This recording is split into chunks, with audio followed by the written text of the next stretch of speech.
Bonjour à tous et bienvenue à cette présentation Maximiser les avantages du multi-cloud.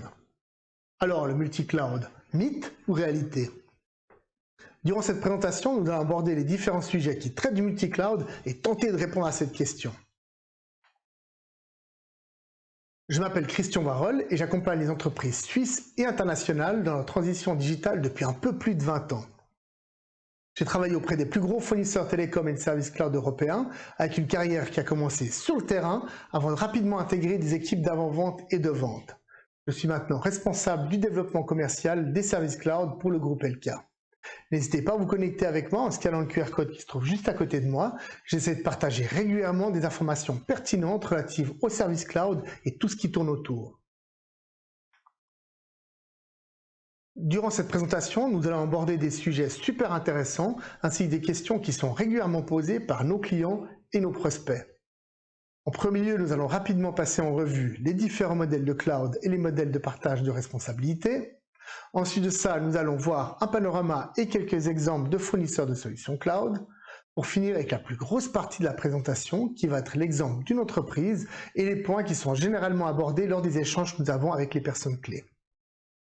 J'espère que vous allez avoir du plaisir à participer à cette présentation, car moi j'en ai eu énormément en la préparant. Les modèles de cloud. Je suis certain que la plupart d'entre vous les connaissent déjà, mais je passe rapidement dessus. Le cloud privé, c'est un environnement virtualisé dédié exclusivement à une seule entreprise qui peut être hébergée soit dans les locaux de cette entreprise, soit dans un data center tiers. Cette solution offre un contrôle total tant sur les services que sur les données, et de manière générale, on est plutôt sur un modèle financier de type CAPEX, donc investissement.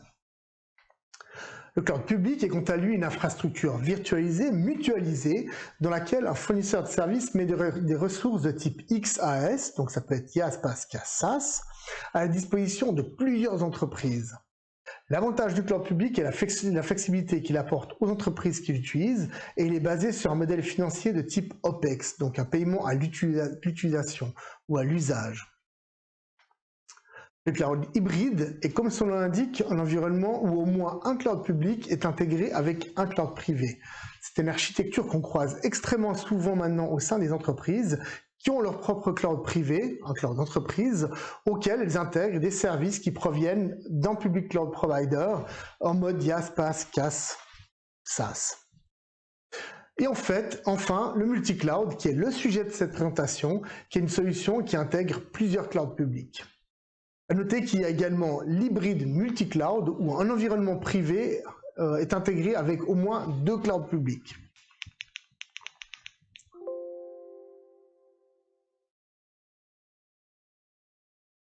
Bonjour à tous et bienvenue à cette présentation Maximiser les avantages du multi-cloud. Alors, le multi-cloud, mythe ou réalité? Durant cette présentation, nous allons aborder les différents sujets qui traitent du multi-cloud et tenter de répondre à cette question. Je m'appelle Christian Warhol et j'accompagne les entreprises suisses et internationales dans leur transition digitale depuis un peu plus de 20 ans. J'ai travaillé auprès des plus gros fournisseurs télécoms et de services cloud européens, avec une carrière qui a commencé sur le terrain avant de rapidement intégrer des équipes d'avant-vente et de vente. Je suis maintenant responsable du développement commercial des services cloud pour le groupe LK. N'hésitez pas à vous connecter avec moi en scannant le QR code qui se trouve juste à côté de moi. J'essaie de partager régulièrement des informations pertinentes relatives aux services cloud et tout ce qui tourne autour. Durant cette présentation, nous allons aborder des sujets super intéressants ainsi que des questions qui sont régulièrement posées par nos clients et nos prospects. En premier lieu, nous allons rapidement passer en revue les différents modèles de cloud et les modèles de partage de responsabilité. Ensuite de ça, nous allons voir un panorama et quelques exemples de fournisseurs de solutions cloud. Pour finir avec la plus grosse partie de la présentation qui va être l'exemple d'une entreprise et les points qui sont généralement abordés lors des échanges que nous avons avec les personnes clés. J'espère que vous allez avoir du plaisir à participer à cette présentation, car moi j'en ai eu énormément en la préparant. Les modèles de cloud. Je suis certain que la plupart d'entre vous les connaissent déjà, je vais donc rapidement passer dessus. Le cloud privé, c'est un environnement virtualisé dédié exclusivement à une seule entreprise qui peut être hébergée soit dans les locaux de l'entreprise, soit dans un data center tiers. Cette solution offre un contrôle total tant sur les services que les données. Et de manière générale, on est plutôt sur un modèle financier de type CAPEX, donc investissement. Le cloud public est quant à lui une infrastructure virtualisée et mutualisée dans laquelle un fournisseur de services met des ressources de type XaaS, ça peut être IaaS, CaaS, PaaS, SaaS, à la disposition de plusieurs entreprises. L'avantage du cloud public est la flexibilité qu'il apporte aux entreprises qui l'utilisent et il est basé sur un modèle financier de type OPEX, donc paiement à l'utilisation ou à l'usage. Le cloud hybride est, comme son nom l'indique, un environnement où au moins un cloud public est intégré avec un cloud privé. C'est une architecture qu'on croise extrêmement souvent maintenant auprès de nos clients qui ont leur propre cloud privé, leur cloud d'entreprise, auquel ils intègrent des services qui proviennent d'un fournisseur de cloud public en mode IaaS, CaaS, PaaS ou SaaS de nouveau. Et enfin, nous avons le multi-cloud qui est le sujet de cette présentation, qui est une solution qui intègre plusieurs clouds publics. À noter qu'il y a également l'hybride multi-cloud, qui est un environnement privé auquel est intégré au minimum deux clouds publics. Quelques mots concernant le modèle de partage de responsabilité ou Share Responsibility Model. Les modèles IaaS, PaaS, SaaS sont bien connus, mais depuis quelques temps, de nouveaux modèles sont apparus avec le CaaS pour Container as a Service et le FaaS pour Function as a Service.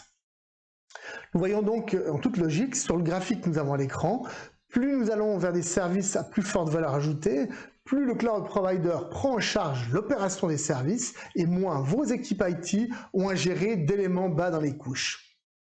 Ce qui veut donc dire qu'il doit y avoir un transfert de compétences au sein des équipes IT pour s'adapter à ces nouvelles tendances. Concernant les fournisseurs de services cloud, nous avons pour le IaaS, CaaS, PaaS, FaaS les trois gros acteurs du marché qui sont Azure, GCP, Google donc, et AWS, mais également IBM, Oracle et Alibaba pour la partie plus asiatique. N'oubliez pas qu'il y a également une multitude d'acteurs locaux qui fournissent ce type de service. Par exemple, LK propose son propre cloud souverain suisse qui intervient souvent en complément d'un hyperscaler. En ce qui concerne les solutions SaaS, voici juste quelques exemples que vous connaissez certainement tous. Salesforce, M365, Dropbox, Zoom, qui sont des outils qui sont de plus en plus utilisés par les entreprises. Passons maintenant au cœur de la présentation. Imaginons une entreprise active dans le secteur tertiaire. Leur système d'information est actuellement hébergé en partie dans leurs locaux avec un site de disaster recovery dans un data center. C'est une situation qu'on croise extrêmement souvent. Leurs infrastructures IT arrivent en fin de vie et ils doivent songer à l'avenir de leur système d'information. Ils ont bien entendu lu et vu que beaucoup d'entreprises adoptent le cloud et ça leur semble être une piste qu'il faut clairement envisager.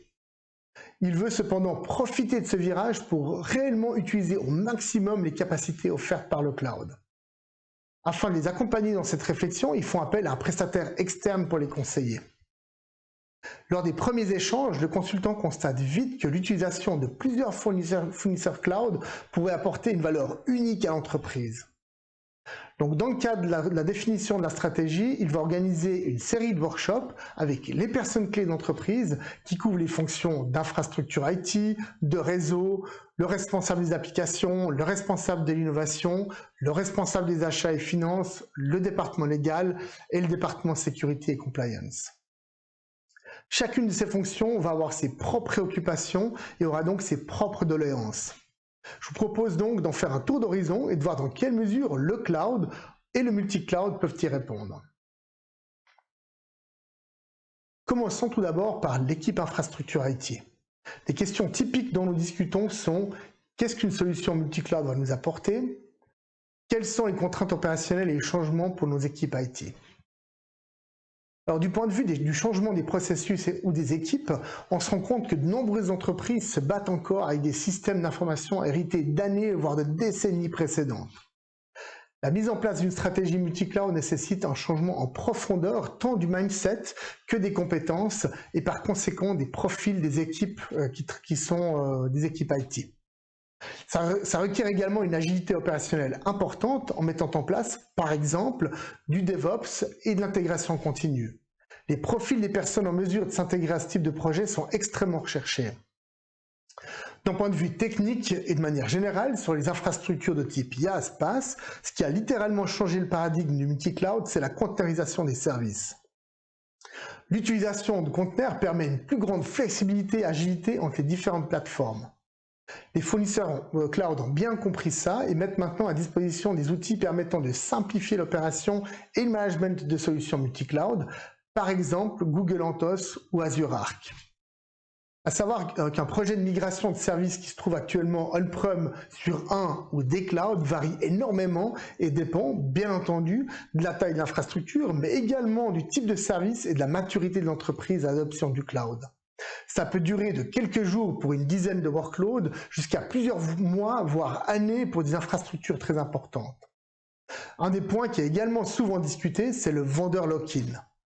Les entreprises craignent d'être dépendantes d'un unique fournisseur de cloud et en font une exigence fondamentale lors de la définition de la stratégie.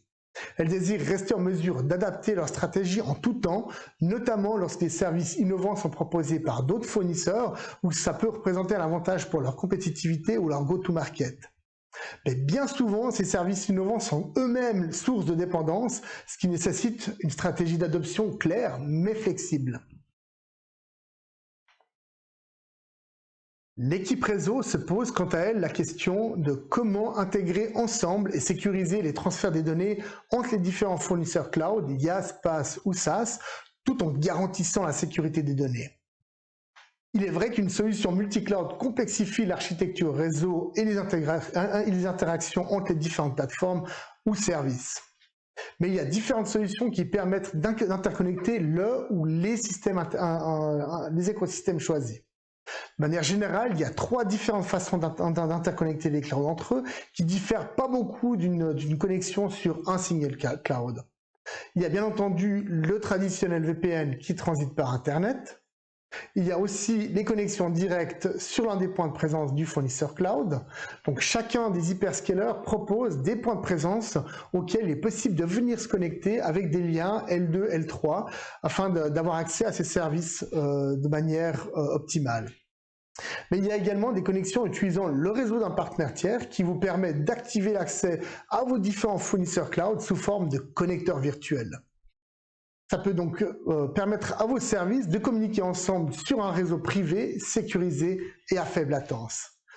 Tous ces flux de données in transit doivent bien entendu être encryptés pour garantir la protection de vos données. Les responsables des applications ont quant à eux une préoccupation principale. Comment optimiser et garantir l'expérience des utilisateurs et les performances des différentes applications. Certaines applications nécessitent des performances spécifiques, notamment en termes de latence. Un fournisseur cloud qui est optimal pour un emplacement spécifique ne l'est pas forcément pour un autre. Les hyperscalers tels que Microsoft, AWS ou GCP disposent d'une multitude de data centers répartis dans les différentes régions du monde, mais certaines d'entre elles peuvent être plus proches de vos utilisateurs ou de vos équipements finaux. L'utilisation de plusieurs fournisseurs cloud vous permet donc de choisir le data center le plus proche de vos utilisateurs ou des équipements qui y sont connectés, ce qui par conséquent améliore l'expérience utilisateur de vos applications et garantit le bon fonctionnement de certaines fonctionnalités. Je pense notamment à des services de type IoT dans le cadre d'une chaîne de production qui nécessite dans certains cas une très faible latence entre les gateways qui se trouvent sur le site de production et les services de traitement des données qui sont eux sur le cloud. À noter que dans la plupart des migrations sur le cloud que nous avons effectuées, les performances des applications ont été identiques ou meilleures mais plus stables. Le responsable de l'innovation, comment bénéficier au mieux des nouvelles technologies et innovations disponibles sur le marché?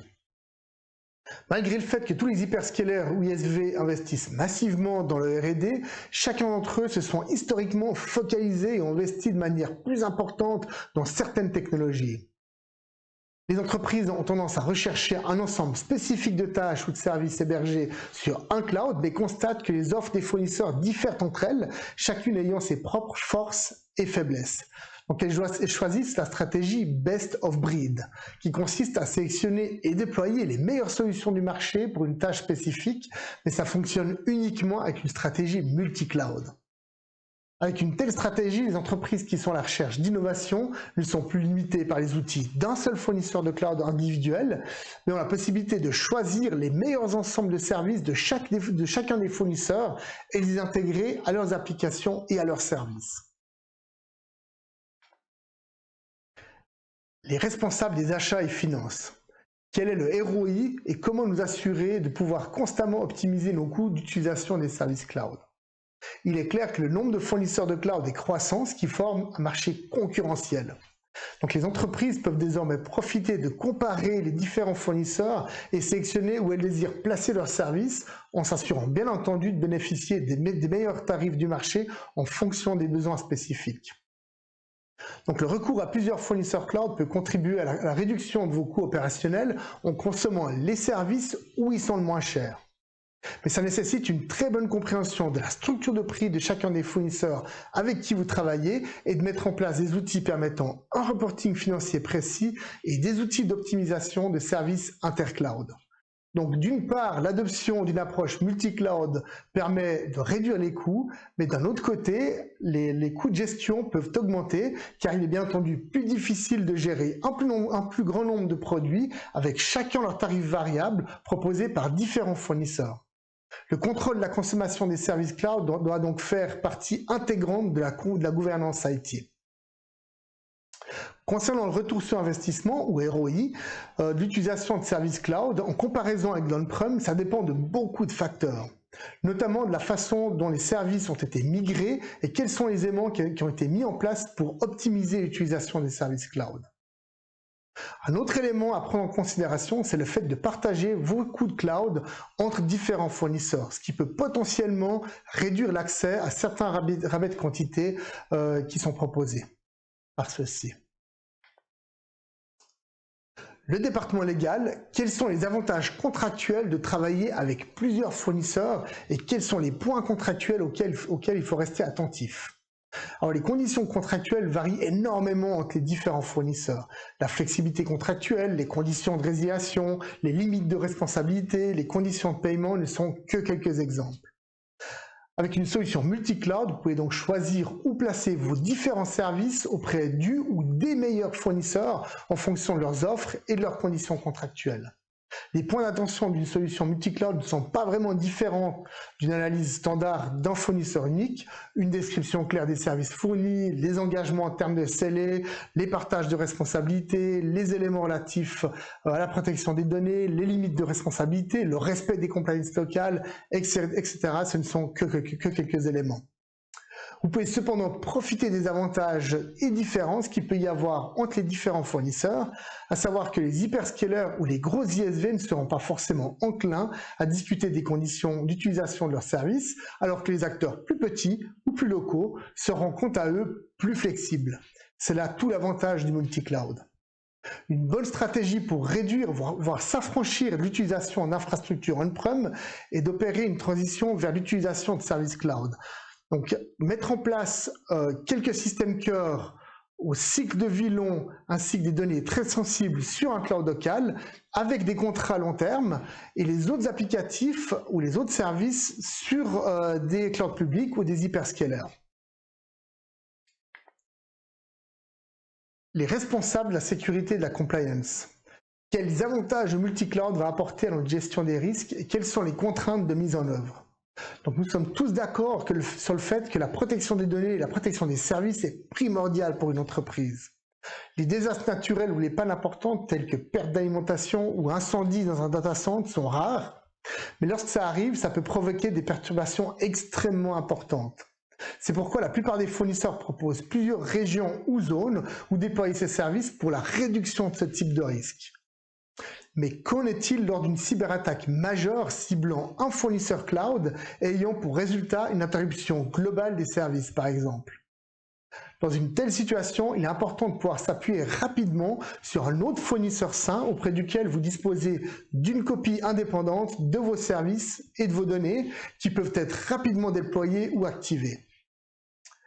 Les workloads peuvent également être répartis sur plusieurs fournisseurs cloud, ce qui réduit la dépendance à un unique fournisseur, réduit le risque de panne grave et permet un basculement ou une reprise d'activité plus rapide. Donc une architecture multi-cloud contribue à protéger les services critiques d'une entreprise dans le cadre d'un DRP ou BCP en vous permettant de vous appuyer rapidement sur une plateforme différente de celle qui a été impactée ou sinistrée. Mais l'environnement multi-cloud sera bien entendu plus difficile à sécuriser qu'un environnement s'appuyant sur un seul et unique fournisseur cloud. Il faut donc impérativement prendre en compte certains aspects, dont la gouvernance des données, le chiffrement des données at rest et in motion, la gestion des identités et des accès, les resource policies, la gestion de la compliance, typiquement la localisation des données, les outils de détection et de prévention des menaces. Ce ne sont que quelques exemples à nouveau. Nous avons donc passé en revue les différentes préoccupations et questions que se posent généralement nos interlocuteurs. Donc, le multi-cloud, mythe ou réalité? Il s'agit bien d'une réalité, et d'ailleurs bon nombre d'entreprises ont déjà adopté cette configuration. Le monde de l'entreprise s'oriente vers le multi-cloud depuis des années, et les analystes prédisent d'ailleurs que d'ici 2022, environ 75% des entreprises utilisant des services IaaS adopteront une stratégie multi-cloud, contre 49 en 2017. Donc on voit une progression extrêmement importante. Les architectures multi-cloud constituent une bonne stratégie pour de nombreuses entreprises et en particulier pour celles de moyenne à grande taille. La liste des avantages est longue, mais comme nous l'avons vu, elle est adossée à certaines contraintes dont il faut absolument tenir compte. Une répartition stratégique des services entre plusieurs fournisseurs cloud vous aidera à optimiser vos performances en utilisant les meilleurs services de chaque fournisseur, à augmenter votre résilience et à éviter votre dépendance à un seul fournisseur. Tous ces éléments doivent être considérés avec attention lors de la phase de l'élaboration de la stratégie cloud. On l'a vu, il est utile de vous appuyer sur un partenaire tel qu'Elka pour vous accompagner tout au long du processus d'adoption du cloud. Donc, quelques mots concernant Elka Cloud Services, qui est une entité du groupe Elka, et les services que nous vous proposons. Nous accompagnons les entreprises dans leur transition sur le cloud de la phase de la stratégie, où nous définissons la stratégie et la gouvernance cloud, à la phase d'opération des services depuis notre centre opérationnel qui est situé à Lausanne. Nos équipes d'experts sont constituées d'architectes, d'ingénieurs sécurité, d'ingénieurs réseau, sont également en mesure de configurer vos environnements cloud et de migrer vos données et vos services, non seulement en mode lift and shift, mais également en modernisant vos applications afin de bénéficier des services cloud natifs. Nous travaillons en étroite collaboration avec nos partenaires cloud, Azure, AWS, Google, et avons notre propre plateforme cloud souveraine suisse en complément pour des besoins spécifiques tels que la migration de services legacy ou pour des contraintes de compliance, par exemple. Nous arrivons au bout de cette présentation. Pour information, elle sera prochainement disponible sur notre site internet elkacloudservices.ch.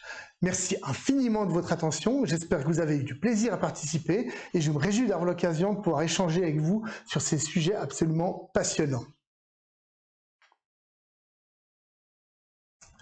Nous allons donc passer maintenant à la phase des questions et pour cela, je suis accompagné de mes collègues Maxime Clos et Stéphane Claire. Bonjour à tous. Alors, merci d'avoir participé à cette présentation. Encore désolé pour le couac du début, un petit couac de montage. Donc, comme vous l'avez constaté, c'était une vidéo préenregistrée. Donc, on a oublié de supprimer la première partie. Donc voilà, toutes nos excuses pour ça. S'il y a des questions particulières, n'hésitez pas à les poser. Nous sommes là pour y répondre.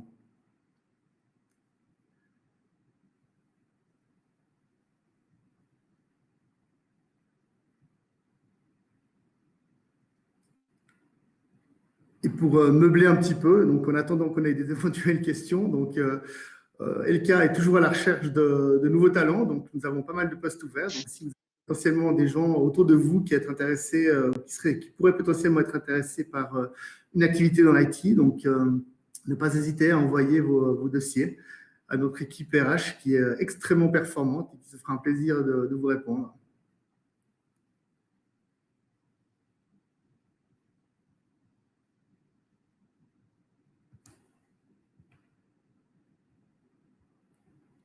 Les questions arrivent.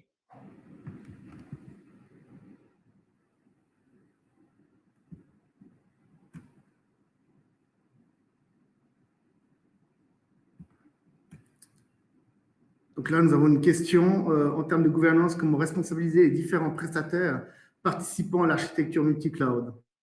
Alors, c'est effectivement des questions, ou des éléments dont on doit régulièrement discuter, ou des sujets qui sont importants à clairement clarifier.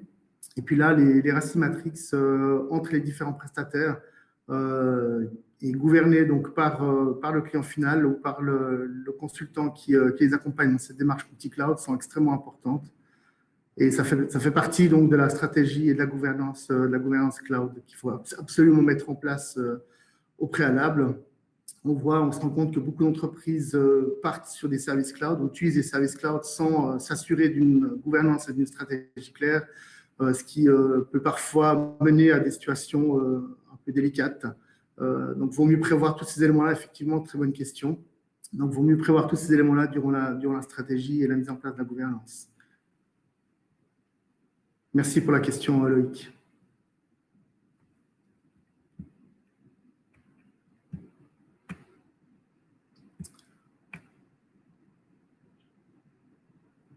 Donc, on a une autre question relative à la connectivité, qui est aussi un des éléments qui est extrêmement important, dont on a parlé durant la présentation. La connectivité entre les différents clouds est extrêmement importante également. Si vous placez des services sur différents fournisseurs de cloud, vous devez vous assurer d'une connectivité qui correspond au type de service que vous y mettez. Et comme je l'ai mentionné, si vous avez des services qui requièrent de la faible latence, typiquement, c'est vrai que c'est mieux de s'appuyer sur des services type Direct Connect ou de s'appuyer sur un fournisseur qui fournit de la connectivité sur différents fournisseurs cloud. Donc, il y a effectivement certains fournisseurs, dont certains sont des fournisseurs de data center, fournissent la connectivité auprès de différents fournisseurs cloud, et vous pouvez effectivement de manière virtuelle activer la connectivité sur un, voire plusieurs fournisseurs cloud, ce qui vous permet d'avoir vos différents environnements qui sont en mesure de discuter entre eux. Et tout ça avec des latences qui peuvent être faibles et avec des scellés qui sont garantis contractuellement. Maxime, tu as un complément d'information par rapport à ça? Non, je crois que c'est pas mal développé déjà. De toute façon, on est à disposition si vous voulez qu'on développe plus ou moins certains thèmes. Je suis à disposition après la conférence, bien sûr, si vous voulez nous rencontrer pour parler vraiment de votre cas précis. Je sais que c'est pas toujours facile d'exposer le cas de l'entreprise comme ça en public, mais on est aussi là pour ça si besoin.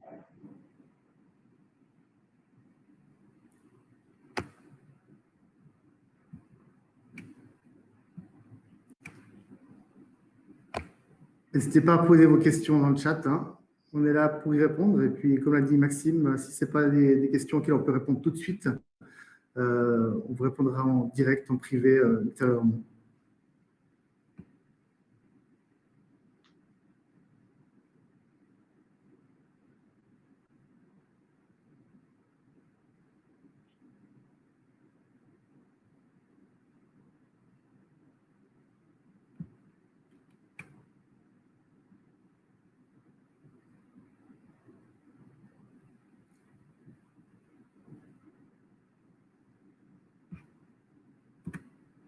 Je pense que c'est tout bon. OK, donc c'est tout bon. Apparemment, pas de questions supplémentaires. Donc, merci infiniment de votre attention et du temps que vous avez consacré. Comme on l'a mentionné, on reste à votre disposition pour toute question ou projet que vous pourriez avoir. Vous avez pas mal d'informations sur notre site web ekaccountservices.ch que vous pouvez les consulter, qui décrit les différents services que nous proposons. Et nous restons bien entendu à votre disposition pour toute question. Merci beaucoup à tous alors et très bonne fin de journée. Au revoir. Merci, au revoir. Au revoir, merci.